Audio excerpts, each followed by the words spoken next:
بسم الله الرحمن الرحيم. وإذ غدوت من أهلك تبوئ المؤمنين مقاعد للقتال والله سميع عليم.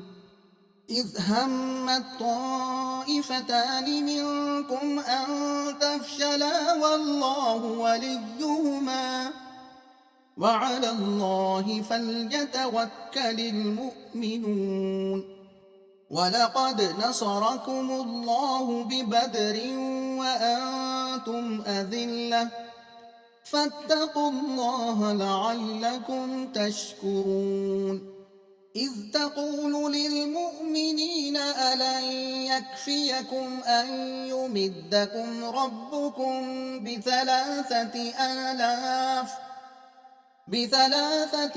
آلاف من الملائكة منزلين بلى إن تصبروا وتتقوا ويأتوكم من فورهم هذا يمددكم ربكم ب5,000 من الملائكة مسومين.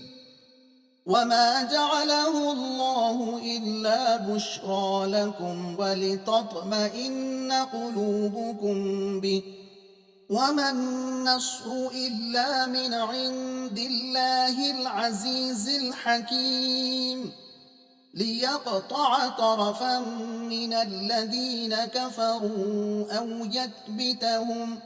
أو يكبتهم فينقلبوا خائبين. ليس لك من الأمر شيء أو يتوب عليهم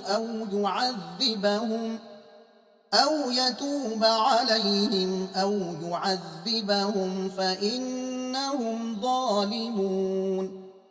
ولله ما في السماوات وما في الأرض يغفر لمن يشاء ويعذب من يشاء والله غفور رحيم. मज़मून दुश्मनान दीन से मुकाबले की नौबत आए तो मुसलमानों को जंग बदर और जंग उहद के वाक़यात से सबक लेकर अमल करना चाहिए। मतलब जंग उहद के मौके पर मुसलमानों ने सब्र व तक़वा के ख़िलाफ़ अमल किया और माल गनीमत की मोहब्बत में गिरफ़्तार हुए, रसूल के हुक्म की नाफरमानी की और बाद कबीलों ने बुज़दिली दिखाई तो इन्हें खमियाजा भुगतना पड़ा।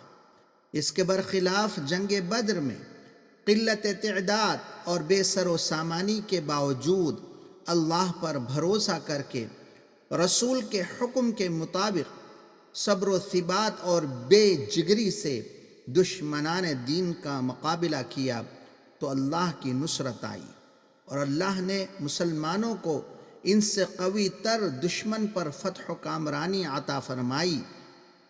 दर हकीकत फ़त्ह नुसरत तो अल्लाह ही की जानिब से है।